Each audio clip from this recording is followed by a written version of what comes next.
The war in Europe had taken more positive turns for the Allies by June of 1944.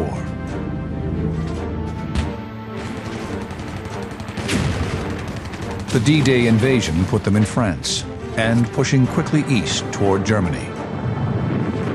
It was the beginning of a massive Allied drive towards the Nazi homeland.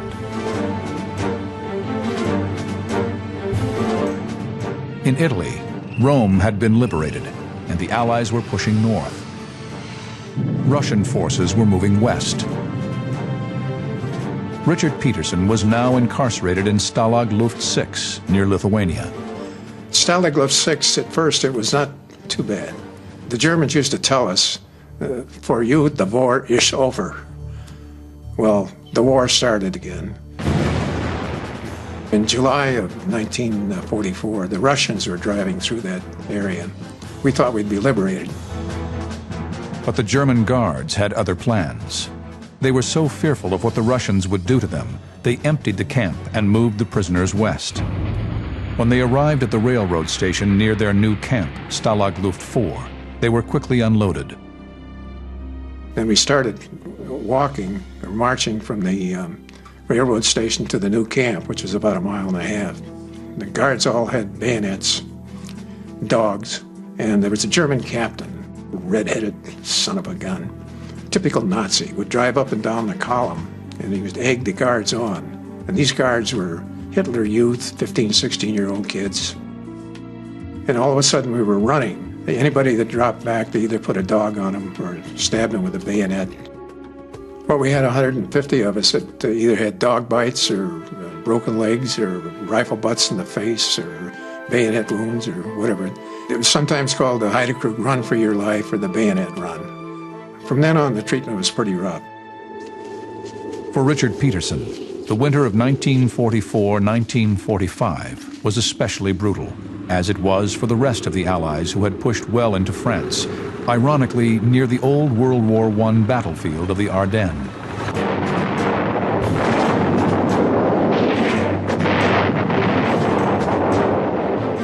Here, Hitler made a last desperate effort to keep the Allies from entering the fatherland.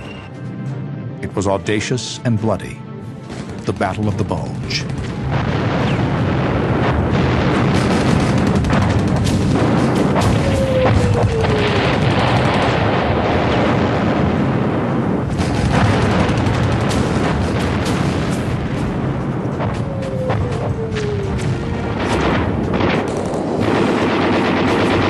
The division that was in front of us had never been in combat, and they were overrun by the Germans, and so our positions were really practically wiped out. Jerry Weiner was a 20-year-old soldier fighting in the Battle of the Bulge in January 1945. Jerry and his company had been holding off the Germans for several days and were short of everything. I had no ammunition left, so I finally crawled up onto the road to see where I was, and here are 2 German paratroopers standing there, and why they didn't shoot me, I'll never know. I wasn't taking any chances. I threw my dog tags away because on the dog tag it said H for Hebrew. They said Americana. I said, yeah. They said, good.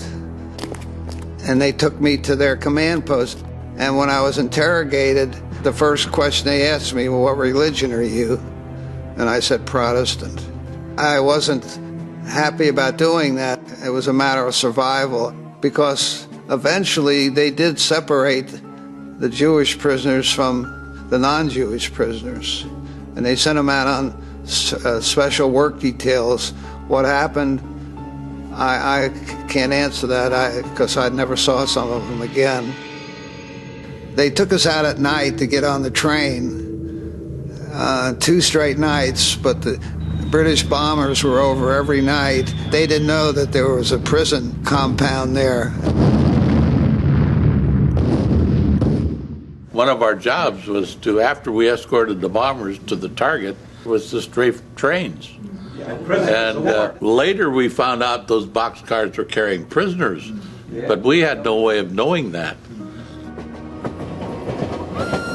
Finally, on the 3rd night, There was no rain, and we got in those cars. It was just 3 days and 4 nights of absolute hell. 75 were crammed into the car. You took turns sitting and standing. You could stick to the steel bars across the floor of the car because it was in the middle of winter, and maybe 2/3 of the men had dysentery. There was no food or water for 3 days and 4 nights. They never opened the doors. Conditions at Stalag 2A near the Baltic Sea were harsh. For 2 months, the prisoners slept on straw mattresses and lived on meager rations. One day they came in and said, "We're going to evacuate the camp. The Russian army is approaching." And the Germans were terrified of the Russians, for good reason. And we must have marched about 30 to 35 miles a day for maybe a month and a half, 2 months. This forced winter march of almost 1,000 miles took its toll. Jerry Weiner's body and spirit were severely tested. To help him survive, the Nazi guards let him keep only one personal item, a picture. The only thing they let me keep was this picture of Ann in a grass skirt. I guess they felt that I needed it worse than they did. Jerry and I met in high school. I was 15, he was 16. We've been married 59 years, and it's really a love affair. I wrote him constantly, and then I wrote on the back, "When you're sad, just stare at me and I'll dance for you."